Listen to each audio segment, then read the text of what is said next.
Good afternoon. It's Wednesday, the 5th of June, 2024, just after 1 o'clock. Welcome to UK Column News. I'm your host, Mike Robinson. Joining me today by the video link, we have Vanessa Beeley from Damascus and Charles Malet. Welcome to the programme, both. We're going to get started with, well, something which should be part of the election debate. So let's bring the two buffoons on screen. They were on ITV last night. Now, I didn't watch the entire thing by any means, but I'm going to say this is a great example of why we need more independence in the House of Commons. So hashtag Independence Day is what we're arguing for, because, of course, they talked about economy, they talked about immigration, but they didn't talk about the war danger at the moment, which, of course, they are both banging the drums for. Now, just to put this in a bit of context, here is a tweet from US Senator. This is Senator James Vance, and he has written on his Twitter account yesterday that Biden is sleepwalking into World War III. I just spoke to a friend. I trust in what's going on in Russia. I think the risk of nuclear war now is higher than at any point in my lifetime. Biden is sleepwalking into World War III. And then under that, he has a Politico article linked. The article is called War Has Found Them. Biden's Ukraine gamble sets a new course. And the Politico article says, despite his best efforts, President Joe Biden has plunged the US deeper into the fight in Ukraine. Soon Ukraine will be using US-made weapons to strike inside Russia, a nuclear-armed power with US President's blessing. President Joe Biden's choice to cross the line on striking inside Russian territory is likely to lead to pressure to go further.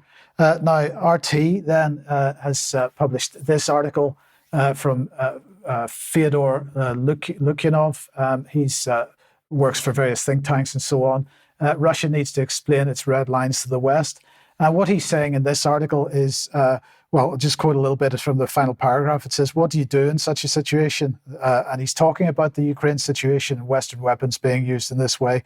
The time for strategic ambiguity is over, he says, as is the increasingly ritualized talk of red lines. At the very least, Russia needs to be very clear about the steps it will take in response to NATO's actions.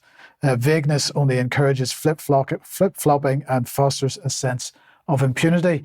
And I think last week, Vanessa, I was saying on this program that, Russia has been incredibly patient as this whole scenario has built. Somebody in the chat box last week was saying, yes, but that patience appears to be running out. And Lukyanov here is saying very clearly, it's time for Russia to be very explicit about what the dangers are that the West is playing with. And I think these are all good points. Yeah, absolutely. And there was an article, I think, that I sent you about a week ago where another analyst was basically saying it's time for Russia to set off a nuclear explosion as a warning, in a contained explosion as a warning to the West, and to remind them what a mushroom cloud entails, basically, because we're a generation that hasn't experienced the likes of Hiroshima and Nagasaki and all the various nuclear test explosions that went on around that time. So, yeah, very clear messages from Russia right now. Absolutely. And so what's the response? Because not every country is behaving in the same way. So here's Hungary yesterday. And people out protesting on the streets, calling for peace, not war, and quite a parade going on. If you look at the various video footage on this, thousands and thousands and thousands of people on the streets. Viktor Orban made a speech around the same time. So let's just have a brief listen to this. Falon. A magyarok ismerik a háború természetét. Tudják, a háború mindig másképpen végződik, mint ahogyan kezdetben elgondolták. Ezért fekszenek ma európai fiatalok milliói tömegsírokban. Ezért nincs elég európai ember, ezért nincs elég európai gyerek. A háború öl. Valaki fegyverrel a kézben hal meg. Valaki menekülés közben. valaki bombázásban, valaki az ellenség börtönében, valaki járványban, valaki éhen hal, van, akit megkínoznak, van, akit megerőszakolnak, van, akit elvisznek rabszolgának. Számolatlanul sorakozó sírok, fiaikért zokogó anyák, férjeiket sirató nők, meg annyi odaveszett élet. Egy dolgot tudunk, ahová a háború beteszi a lábát, ott nincs menekvés. A háború utolér, nem tudsz kitérni, nem tudsz elbújni előle. A háború egyetlen ellenszere a béke. Kimaradni a háborúból, és a béke szigeteként megőrizni Magyarországot. Ez a mi küldetésünk. So, Charles, the only antidote to war is peace. And I'm going to say, well, first of all, what are your thoughts on that? Good afternoon, all. Thanks, Mike. Well, I don't think I want to overcomplicate matters by disagreeing with any of what he said. I think he's absolutely right, and so-called leaders across the West should pay attention to every single word that he's said. Yes, absolutely. So if we bring these two back on screen again, these two, neither of these two is going to bring us into a world of peace. And so none of us should be voting for either of them or for either of the parties, in my opinion. Let's vote for some alternatives, whether it be independence, which is what we would recommend, but there are others in some of the smaller parties that might have a bit more sanity about them. Okay, let's come back to the UK then, domestic issues, and the issue of so-called extremism, Charles. Yes, this has been a recurring theme throughout the year, but in January and March of this year, we reported on the case of Sam Melia, associated with the Patriotic Alternative, who was imprisoned for a couple of offences, which we'll go into in a minute. But here we see it being reported on the Patriotic Alternative website that he has now been prevented from seeing or having any contact or any communication with or about his children. Now, I spoke to his wife, Laura Towler, earlier this week, and I'm just going to play a short clip of her explaining what has happened. In Hull, for the first week, everything was fine. We had a visit with the kids, speaking to him on the phone, no problems at all. And then all of a sudden, letters and emails started getting rejected and sent back to us, saying child protection issues. And to cut a long story short, because it's been this big kerfuffle over the last couple of weeks, basically they've classified Sam as a PPRC, which is a person posing risk to children. And when I asked them to clarify why Sam had been classified as a PPRC, they said, and I quote, racist literature, insignia and books, and racist and offensive attitudes. So that's why he's a risk to children, apparently. So they've stopped contact with his children. Not only that, but he's not allowed any photographs of his children, and I'm not even allowed to mention his children to him on the phone. If I do that, they can ban me as a contact. So I can kind of understand the contact thing. Completely disagree with it. He's not a risk to his kids. His daughter's 1 month old and 2 years old. He can't brainwash them into racism or whatever. But I can kind of understand the contact thing, even though it's wrong. But I don't understand why he's not allowed photographs of them, or why I'm not allowed to mention them to him, because how is he going to brainwash a child down a photograph?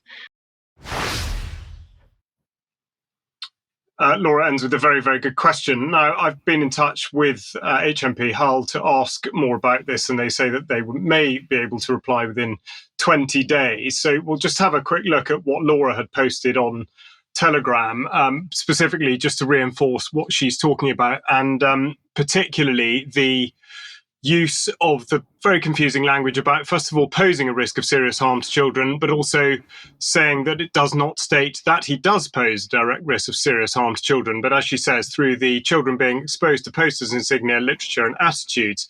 Now, is this ineptitude or malice? Bearing in mind that the offences were publishing with intent to stir up racial hatred, even though it was never proven that any was stirred up, or indeed that the intent really was there, and encouraging the racially aggravated criminal damage of sticking stickers. So just to look further into where this sort of action comes from the prison service, the Public Protection Manual has a section on PPRC, person posing risk to children. And bearing in mind he'd already spent 3 months in Leeds, is it really appropriate? Potential PPRCs must be identified quickly and risk assessed to establish if there is a continuing risk to children. So it looks very much like the prisoner not fulfilling these criteria, but specifically on the photograph side of it, just to give an indication of whether or not this is proportionate. PPRCs or potential PPRCs presenting a sexual risk to children must have access to their personal photographs as children considered using the principles in this chapter. So this is the sort of threshold that's being dealt with. And last week I spoke about the Walney report and specifically the targeting, or at least the identification of lone actors. And it looks like not only is Sam Melia being used as an example in terms of his imprisonment, his conviction, but also now his status as a prisoner for these particular offences, which of course are associated with nationalism, which the CPS was very keen to suggest was criminal, that he might be cast as one such lone actor. But we'll just look also at the European Convention on Human Rights, because although it might seem a bit extreme, the Article 3, of course, refers to prohibition of torture. No one shall be subjected to torture or to inhuman or degrading treatment or punishment. And that should really be considered, but specifically, really Article 8, where everyone has the right to respect for his private and family life, his home and his correspondence.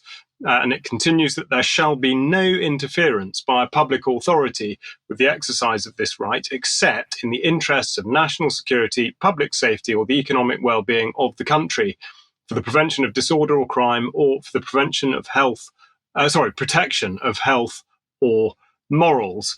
So it's a great stretch to see how the prison service could justify these measures. A challenge has been made, and hopefully something will come of it. Now, if you're outraged by this, not specifically necessarily sympathising with the beliefs or the ideologies of Sam Melia, but indeed recognising that he is a political prisoner and has fallen foul of the most corrupt system, there is a petition at change.org. The link will be in the show notes, which only has around 3,000 signatures at the minute. So that's something that really should see a significant uplift. And the other thing I should point out is that on the Patriotic Alternative website, if you go to the news section, you can see how to either register a complaint with HMP Hull or to get in touch with Sam. And I should just point out it's his birthday on Sunday, the 9th of June, and he would very much appreciate written correspondence. Thank you, Charles. And Vanessa, let's come on to you and the Clooney Foundation. Yes, good afternoon, everyone. The Clooney Foundation has been suddenly thrown into the limelight with a bit of controversy. The Amal and George Clooney Foundation for Justice, Waging Justice for Human Rights. One of the sectors of the foundation, the docket, is run by the legal director, Anya Nestat. Let's just move on where I've highlighted part of her actual CV. So she was with Amnesty International as their senior director for research. She was the associate director for program and emergencies at Human Rights Watch. She was the chair of the board at Crisis Action. So very clearly somebody that's embedded in organizations that have a revolving door with the US State Department and intelligence agencies. And here, very recently, she had a dig at President Assad with the claim that French magistrates had issued an arrest for the Syrian president. So let's see what she said in an interview towards the end of May. The Clooney Foundation, she said in an interview, seeks criminal prosecution of Russian advocates. This was picked up by the RT, Sputnik, TASS, etc. But let's have a look at the RT version of the report on this. The Clooney Foundation are lunatics, said the Kremlin. The organization has previously proposed issuing secret warrants for media figures over alleged incitement to genocide in Ukraine, We should also bear in mind, of course, that this in a way is a spin-off from the Center of Disinformation established by the then US administration, and which led to the term disinformation terrorists, which was picked up then by the various Ukrainian NATO-managed kill lists. So basically, within the RT article, she declined to disclose the names of individuals. She wants to target explaining that we want them to travel to other countries and to be arrested there. She also makes very clear that she has a definite conflict of interest as she feels personally involved in the Ukrainian conflict, obviously on the side of Ukraine and NATO member states. So what I'm trying to point out here is a very odd sequence of events, because then what happened? There is an economic forum being organized in St. Petersburg, to which a number of Western commentators and analysts have been invited, including Judge Napolitano, who has his own YouTube channel, and Scott Ritter, who is known to most people, of course, former US Navy intelligence officer involved in putting out the declaration that there were no weapons of mass destruction in Iraq. Now, the strange thing here is that initially, so Scott Ritter, who was pulled off the plane to Russia on his way from New York to Istanbul, and from Istanbul, he would be going to St. Petersburg, and he had his passport confiscated by Homeland Security officers. At the time, Sputnik, RT, all of the Russian media put out a story that Napolitano had same treatment.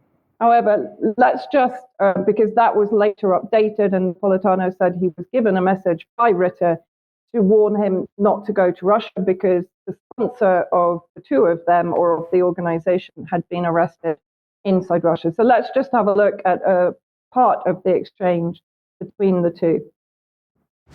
Plane, and suddenly three uniformed, armed Customs and Border Patrol officers came up and asked if I was, William Scott Ritter Jr. I said, yes, I am. They ushered me out of the line. Then they demanded that I give them my passport, which I complied with. And then they asked me that if this was my only travel document, do I have any other travel documents? I said, no, this is my U.S. passport. It's the passport I use to travel overseas, and I have used frequently, including to Russia. And they said, well, we're seizing it. And I said, on what authority? They said, on the orders of the United States State Department. I said, who in the State Department? They said, we don't know. I said, well, who ordered you to do this? So you obviously are, we don't know. We can't tell you. We're not authorized to tell you. They wouldn't give me a receipt for the passport. They just said, you got to contact the State Department. And of course, they violated their own profound regulations by not giving you a receipt. They're supposed to give you a receipt so that when you sue them, the court will know who it is that took this away from you. Now you're going to have to do some investigation on your own. The State Department is huge. Was this Tony Blinken? Was this Jake Sullivan? Or was this some local functionary who didn't like something they heard you say? So obviously, I mean, this is a violation of various amendments on freedom of speech, freedom of travel, etc. The fact that Ritter actually forgot in the fluster to take the names of the officers or to ask for a receipt for the passport is obviously going to lead to some issues, one assumes, in the future.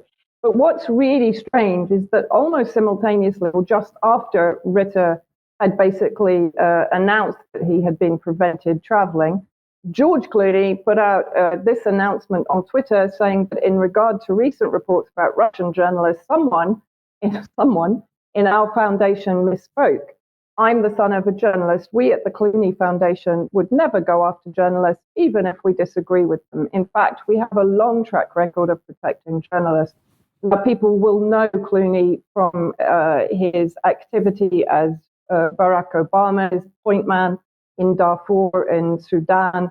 If you remember, he was going to make a movie about the CIA MI6 creation, the White Helmets in Syria, etc. So he has a long history of being fairly heavily embedded with the State Department and intelligence agencies. And this caught my eye when I was flicking through the Clooney Foundation X page. Sorry, not Twitter. Here they mention somebody that they're working in collaboration with, particularly on Ukrainian alleged war crimes committed, of course, by Russia, not by Ukraine. It's an organization called Truth Hounds. So I had a quick look at the website, and I do advocate everyone going to look. It's a very odd website. It reminds me of those kind of cutout websites that we used to see during the regime change war in Syria, that to me are very often basically intelligence front pages. But I had a quick look at basically who their sponsors are. You have the US State Department and you have the National Endowment for Democracy, which of course again is known as being an outreach agency for the intelligence agencies, particularly working abroad in infiltration exercises. And then let's have a look at the media companies that they work with. Of course, there you have the usual suspects, CNN, BBC, The Guardian, and then just quickly moving on to the NGOs that they work with, and you'll see again that crossover. Human Rights Watch, as I said, revolving door with the US State Department and the CIA, and of course, as I mentioned, the Clooney Foundation. And the one point that I want to make, a legal director within the foundation doesn't misspeak over a campaign of such gravitas and importance. I think that's absolute nonsense. So looking at the timing, I find it extremely odd that at this stage, Clooney suddenly decided to step in and retract this campaign of targeting journalists, both Russian and Western, who are speaking out against the war in Ukraine. And Vanessa, this is another great example of someone that has a personal profile, a public profile, rather of being an actor and so on. But he's married to someone who's a lawyer, I believe, KC. And what I'm a bit not quite clear about was because she put her name to an article in the FT recently, along with a bunch of other KCs and judges with respect to Gaza. And so what are the games that they're playing here? Because I seem to remember her name coming up quite a lot with respect to Syria as well. Yeah, absolutely.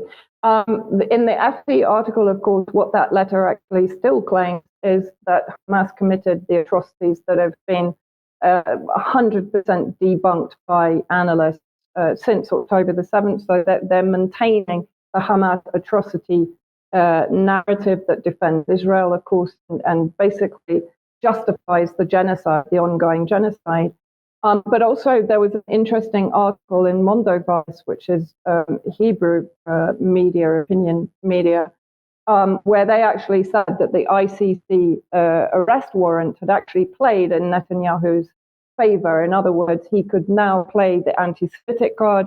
He could play the card that they were being victimized and put on the same level as Hamas terrorists. And actually, his popularity has increased since the ICC arrest warrant. So an interesting perspective to bring into that. Yes. Okay. Thank you, Vanessa. Thank you for that.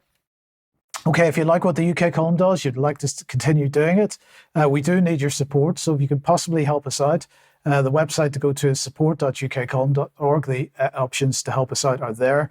You can get a membership for as little as £5 a month. If you can't do that, but can help us in other ways, please do share material you find on the various platforms. We don't have a Facebook page that's active at the moment, so if you are on Facebook, please share our material there, because Facebook has been a driver for people coming to the website and so on. So if you can possibly share material on Facebook, that would be great. You could also pick something up at the UK Column shop. There are plenty of items there to have a look at.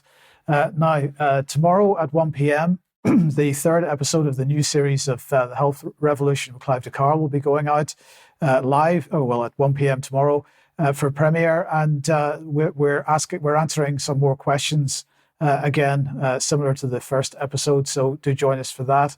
And the interview that went out yesterday with Danny Hervé from Guernsey is up on the website now. And if you haven't seen that one yet, please have a look at that and do share it. The Sunday event, Sunday the 16th of June. Vanessa's photograph is on there, but actually I'm not sure that I've actually asked her to take part in that. We can talk about this in extra and she can tell me. Yes, you have. Okay. Well, anyway, so UK Column Live, do join us for this on Sunday the 16th of June, starting at 10 a.m. And another reminder of the Sounds Beautiful Festival taking place at in Wimborne and Dorset on the 27th to the 30th of June. UK Column will be there as well, so come and join us for that.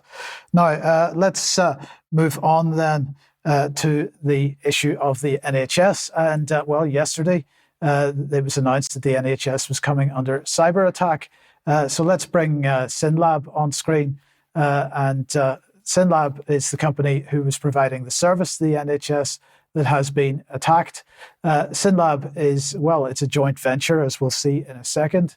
Synovus is the company that's behind all this, or at least Synovus is the joint venture. Sorry, SynLab is the company that's behind all this. Synovus is a partnership between SynLab UK and Ireland, Guy's and St Thomas NHS Foundation Trust, and King's College Hospital NHS Foundation Trust.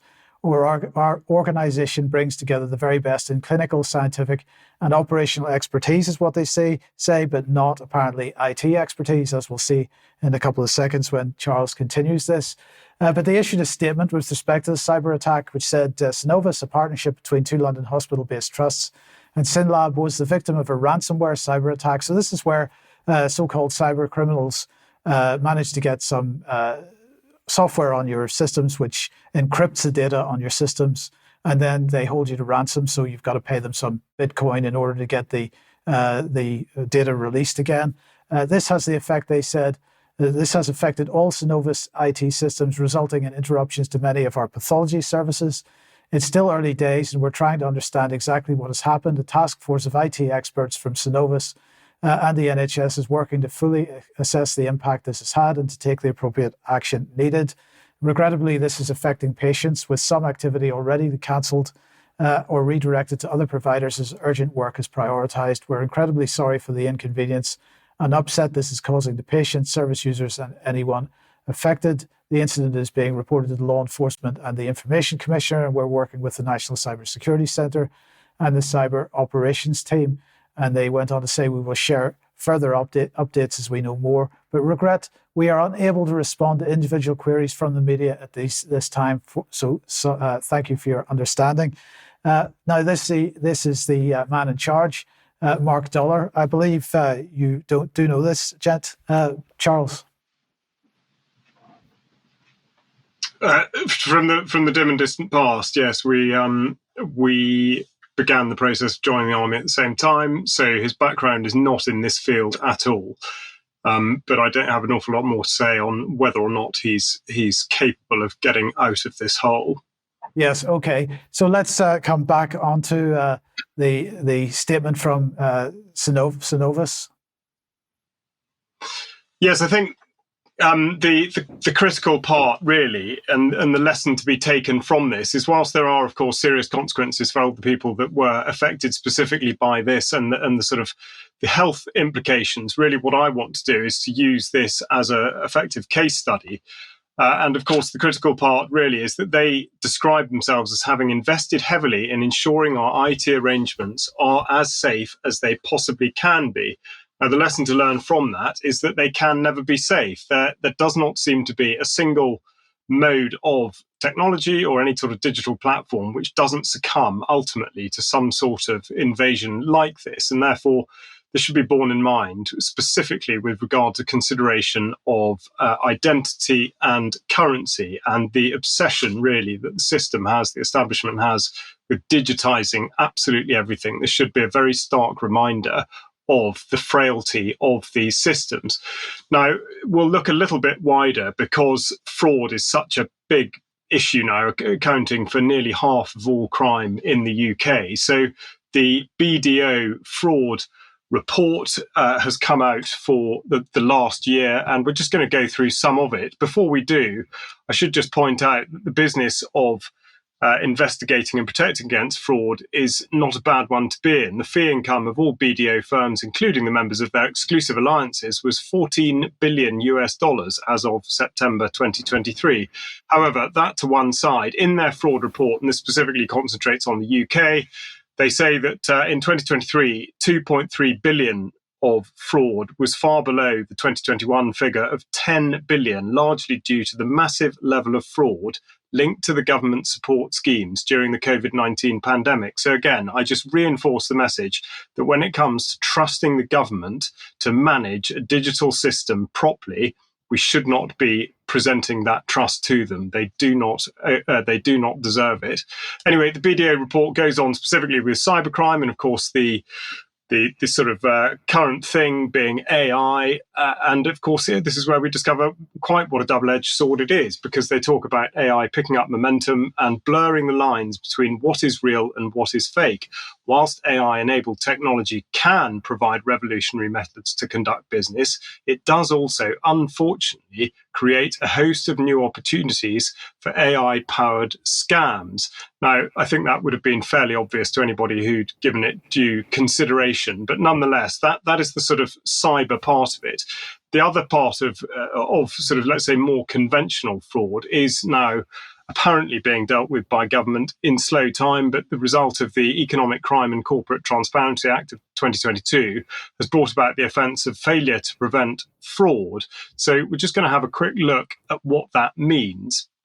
And essentially, it's to target businesses if they profit from fraud committed by their employees. Effectively, it's making sure that the organisation, even if it's unaware of it, has responsibility for the activities of employees. So under the new offence, an organisation will be liable where a specified fraud offence is committed by an employee or an agent for the organisation's benefit, and the organisation did not have reasonable fraud prevention procedures in place. It does not need to be demonstrated that company bosses ordered or knew about the fraud. Now, on the company bosses side of things, it is worth pointing out that company bosses will not be liable for any offences on this failure to prevent fraud, because they're deemed to be not, in effect, responsible if they didn't know. So that's something that in due course probably will require a degree more scrutiny.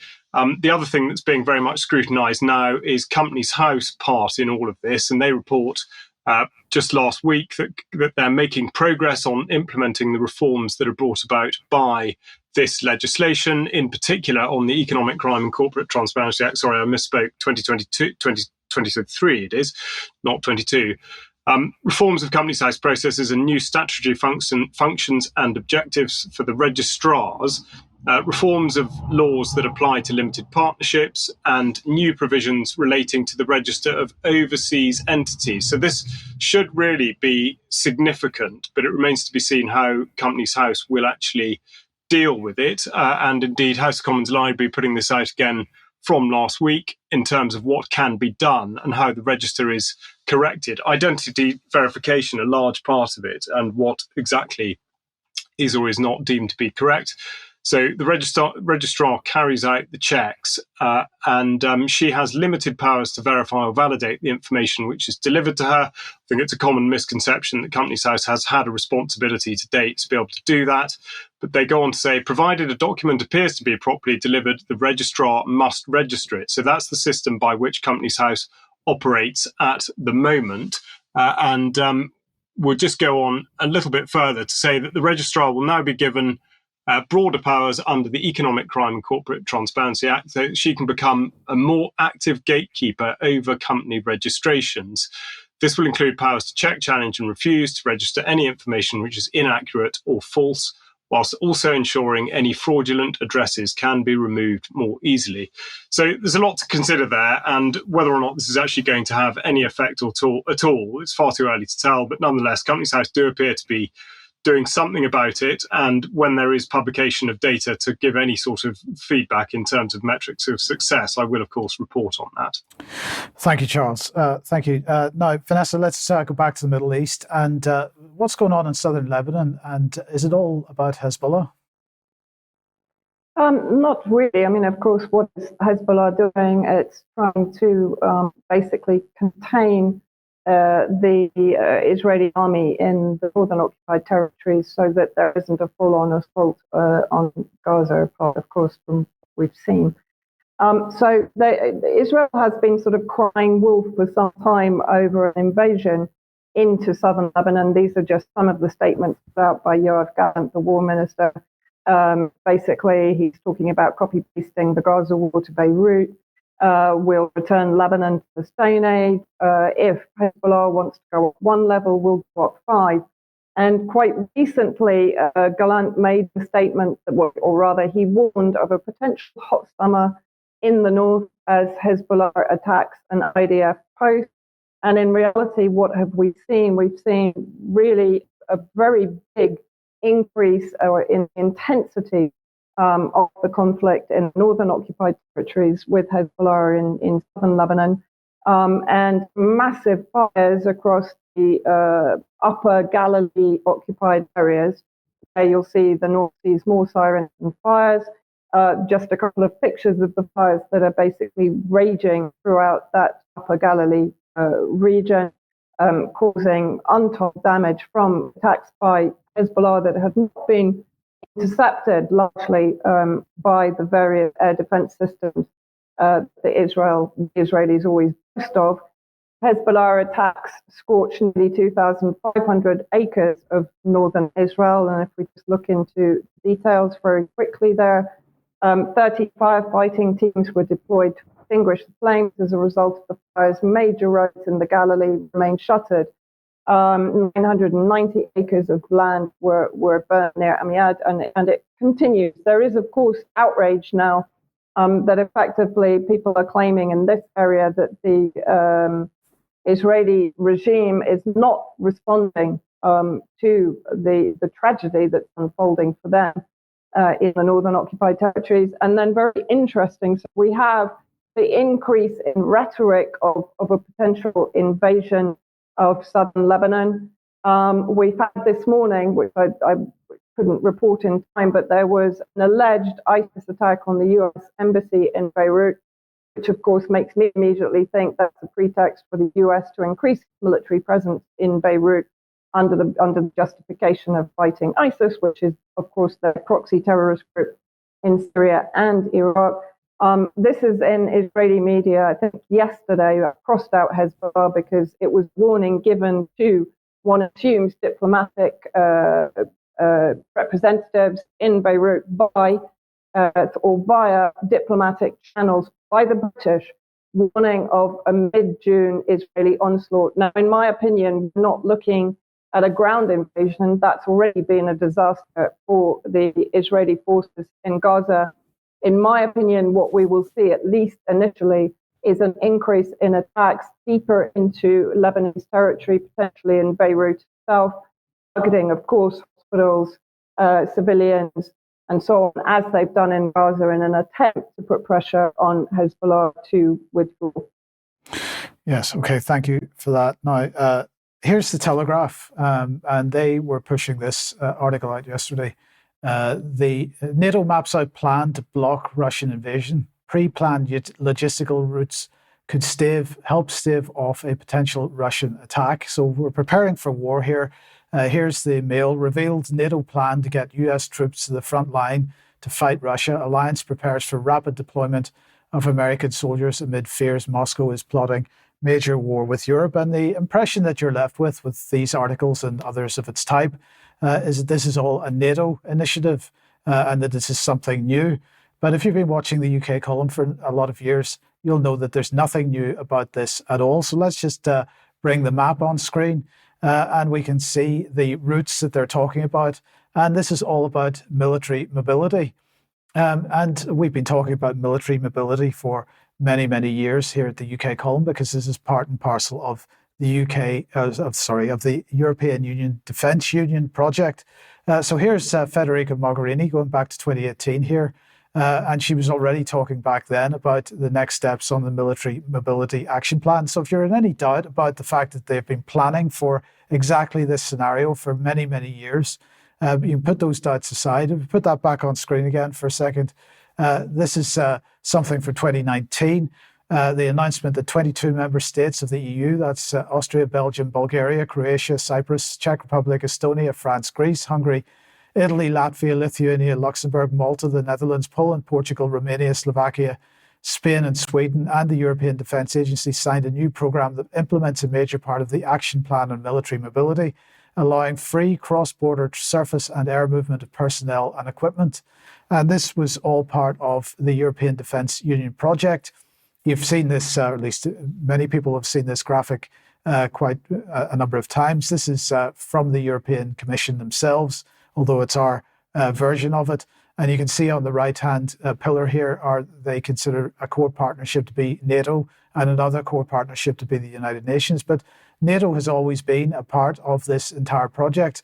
And then coming back to 2019, this was Violeta Bulc, the EU Transport Commissioner at the time. But let me now come back to my main topic, the Action Plan on Military Mobility.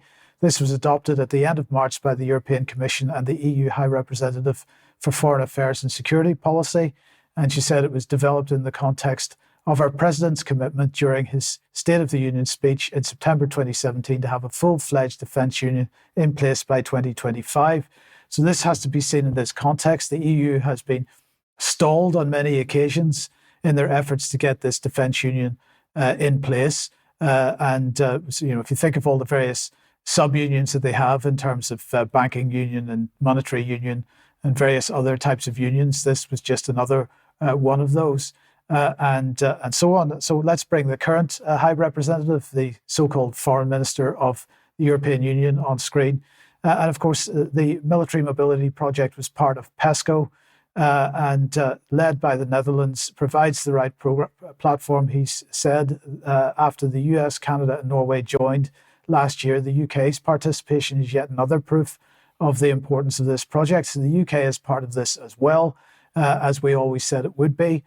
So there we are. Now, if you want to know the history of this, you have a look at this page on the UK Column website on EU military unification. There's a full timeline here, which describes the process that has built this infrastructure over the last lot of years, and actually about 30 or 35 articles, I think, on this topic.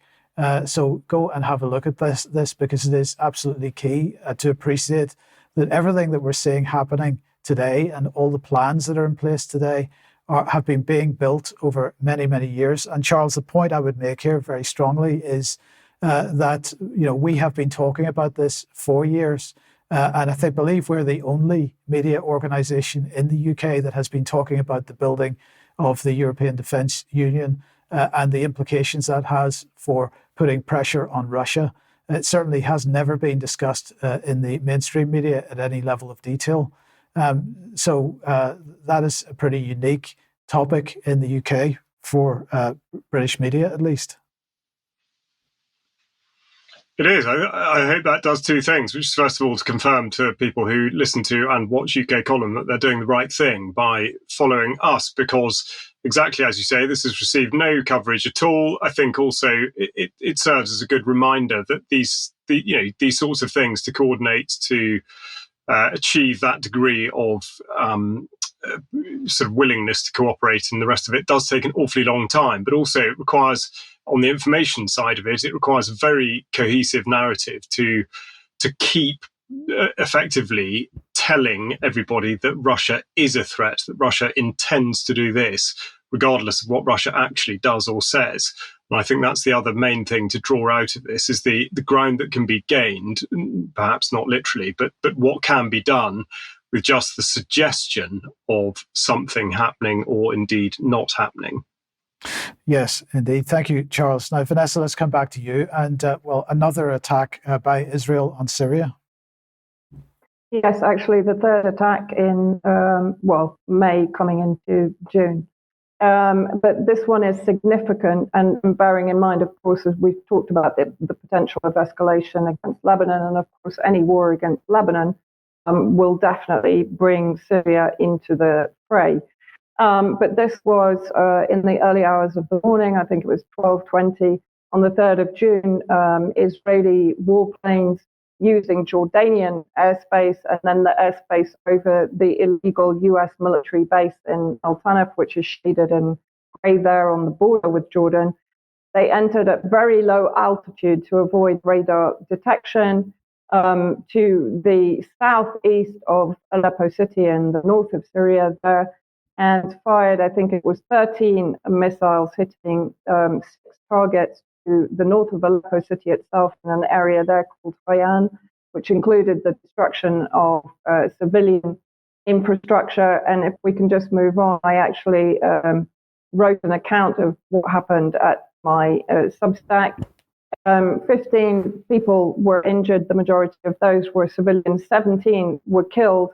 And that included another senior Iranian IRGC commander and advisor to Syria, Haj Saeed Abia, who was buried in Damascus the day after. Now, of course, the Syrian Ministry of Foreign Affairs has said that this is a flagrant violation of our country's sovereignty. We will not stand idly by as the Israeli regime continues to carry out such reckless and deadly attacks.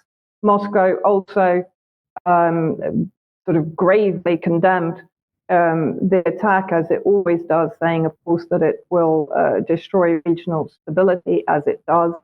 And so I think, what we've seen is certainly since the beginning of May, we've seen another increase in Israeli activity in targeting areas in Syria, but particularly trying to decimate Syria's ability to defend itself. So, in my opinion, as it has been for some time, Israel is, one, trying to provoke Syria into an escalation, but also it's trying to destroy its defense and offense capability if there were to be an escalation. And if the plans for escalation, I think there were 50,000 reservists called up today with the potential of increasing military activity in Rafah, in Gaza, but also in the northern occupied territories against Lebanon. So we'll wait and see. Okay, brilliant. And Charles, let's come back to you then. And agriculture and seeds. Thanks, Mike. Yes, and indeed they're a very significant part in food security, which of course we've talked about within the context of the United Kingdom very much this year. We're now going to look further afield, but very much with an eye on what's going on here. So we see a report from Relief Web about what they're calling Kenya's seed control battle, why smallholder farmers want to share indigenous seeds. Now, this does go back for sort of over the course of some years, but it's not going away. And Kenya farmers, regarding what's happening, which is effectively the Seed Act taking away their ability to use indigenous seeds. They're talking about it as exploitation by multinational seed breeders. And another farmer saying that seed sharing is an old age tradition passed on from our forefathers. Unlike certified seeds, the use of indigenous seeds is cost effective as it does not require the use of chemical-based inputs. And indeed, there's more on this going back a couple of years from Greenpeace, who have been very active on this. But they highlight, of course, that 90% of the seeds planted in Kenya are from informal seed systems. And I think we could take that as being a figure that would apply across all of Africa, if not much of the rest of the world. And critically here, 80% of smallholder farmers depend on informal seed systems, which include sharing seeds with other farmers. Denying these farmers the right to use their indigenous seeds is a theft of the biological resources, which will translate to low food production, leading to food insecurity. And that really is the key to this. So this comes from, in the case of Kenya, the 2012 Seeds and Plant Varieties Act. Now, they talk about the theft from essentially their sort of indigenous practices. So the question is, therefore, who is conducting this theft? Who is engaged in these sorts of operations and trying to disrupt a system that has been in place for a long time? Well, let me introduce you to the Bill and Melinda Gates Foundation Agricultural Innovations, Gates Ag 1, it's called. And rather than listen to me describe it, I've got a short video from their website describing what it is that they're planning to do in Africa. Progress starts here. Growth starts here. Resilience starts here. Smallholder farms and the seeds planted on them share a lot in common. Support them and they will thrive. Equip them and they strengthen everything around them. And yet, this potential is still largely unrealized. Bill and Melinda Gates Agricultural Innovations was set up to bridge this gap with the mission of a non-profit and the agility of a startup accelerator. We call ourselves Gates Ag One because agriculture is at the intersection of the most pressing issues affecting humanity today, and smallholder farmers can be important agents of change all over the world if given the right tools and support. We use our unique convening power and patient capital to develop breakthrough crop transformations that reach and benefit smallholder farmers. Breakthroughs like improved photosynthesis, nitrogen fixation, and carbon cycling. Improving plant biology alongside pest and disease resistance and weed control offers the potential for solutions that are renewable, affordable, and scalable. Design, build, test, repeat. There is no time to lose. Join us. There we are, Gates Ag One, with a masterful display of saying one thing and really meaning another. But they're certainly not the only people who are in on this. It's, of course, something that's been considered by many other organisations with deep pockets and a desire to change the existing system of things. But we'll just look at the committed grant from the Gates Foundation. This goes back to 2012, of course, 56 million boost to increase food crops. Cambridge University have been given $35 million to boost production sustainability in sub-Saharan Africa.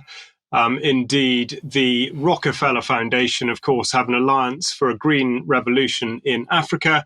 And again, the Rockefeller Foundation here specifically saying they support a uniquely African green revolution to improve smallholder farm productivity while preserving the environment. Now, this is the thing, the incessant targeting of the smallholder, which has prompted the Scientific American to put forward what seems to be a completely reasonable point of view, which is that Bill Gates should stop telling Africans what kind of agriculture Africans need. That's going back to 2021. But why exactly is he, and indeed the Rockefellers or anybody else, trying to do this? And this is from Mordor Intelligence, the latest on the projections in the world seed market. So we see at the moment, 2024, valued at around $73 billion a year. That's projected to go up to $100 billion by 2030. It might well be more than that. Now, that, of course, is why people are interested.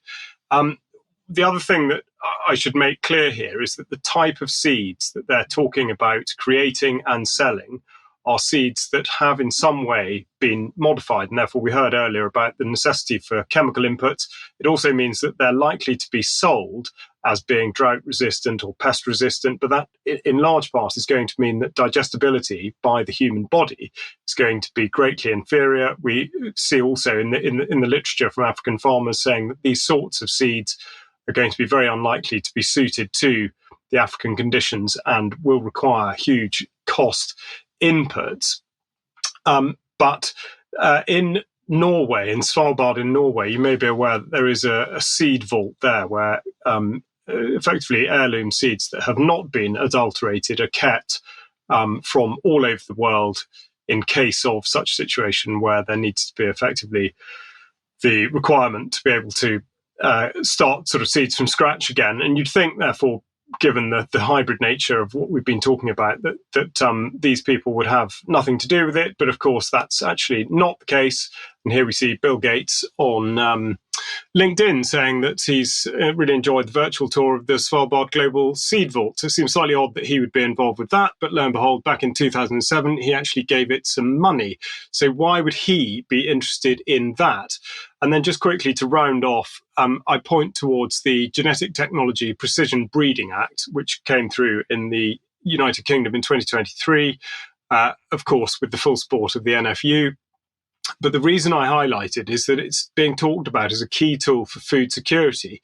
And within the regulation section, they talk about regulating the food onto the market produced from precision-bred organisms. Now, they make it sound like this regulation is effectively a restriction here, saying that it cannot be done except in accordance with a marketing authorization, and finally, that they impose requirements for the purpose of securing traceability in relation to food or feed. Now, in its current iteration, of course, this is how it's looked at. It's as though it's to control this sort of food from going onto the market. It doesn't take much of a sea change before a decision that may be made could effectively turn it around, where in actual fact, this is the only food that is deemed suitable to be marketed. So I think that's something to be very wary of, particularly when one bears in mind what's been happening in Africa.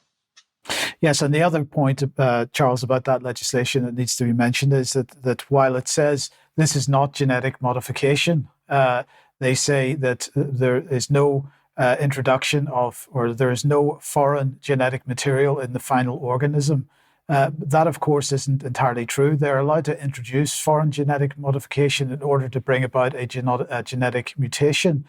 They then have to remove the foreign genetic modification afterwards. They claim that this is all about doing in the laboratory or in the factory what can be done through selective breeding over a much longer timescale. They're simply shortening the timescales. This is not entirely true. And that piece of legislation is something we've been talking about for quite some time. And again, it needs to be an election issue, in my opinion. But anyway, we'll talk a bit more about that in extra. Now, let's have a look at this. This was in AP this morning. In Burkina Faso, a growing number of children are traumatized by war. And of course, Charles is talking about the Sahel. This is talking about the Sahel. I just want to remind everybody again about British interference in this part of the world. Not just British interference, French and US as well, but the French and the US are increasingly being kicked out of these parts of the world. But remind everybody of the Conflict, Security and Stability Fund. This is a big tranche of money that the Foreign Commonwealth and Development Office issues every year. And when you look at its full name rather than its acronym of CSSF, they have a comma between the word conflict and the word stability. That comma is, in my opinion, absolutely misplaced, because this money is all about making conflict sustainable in these regions. So this is just one example going back to 2018 to 2021, £5 million in this case to be used in Mali, Niger, Chad and Burkina Faso. Now, if we look at Mali as an example, which is just north of Burkina Faso, we've seen that the government of Mali has been kicking out NGOs funded by France. But coming back to the CSSF, just have a look at the sort of number of projects. This is just in 1 year, all in the Sahel area. And of course, everywhere you go, everywhere you see this money go, you see conflict and you see disruption. This is Relief Web again. Charles already have them on the program. CSSF money going into stabilization of the Stabilization CSSF program. Stabilization activities in Niger, in this case, in support of the Nigerian government stabilization strategies. This is complete nonsense. So look at fcdospending.ukcolumn.org to get an idea of the amount of money that the FCDO does spend on these types of projects. Let's not forget that Tony Blair Institute for Global Change is absolutely excited about this region. Now, I know I'm just going to finish off by showing this short video clip. I know you've seen this before, but just a reminder of this. This is going back to 2018, when both Ursula von der Leyen, before she became president of the European Commission, was at the Munich Security Conference. Tony Blair was there as well on the sidelines and speaking in completely different settings, but on the same day, they made, it seems like, comments from the same script. Let's just remind ourselves. First of all, our collective defense, we are ironclad committed to NATO. NATO of 29, that is collective defense Article 5. But there are problems and issues where I do not see NATO, but Europe has to be able to act. That though this transatlantic alliance with America is extremely important and we need to maintain it, the best partnership is a partnership where we have our own capabilities that are also strong. I was talking about Africa. This is not a typical place for NATO.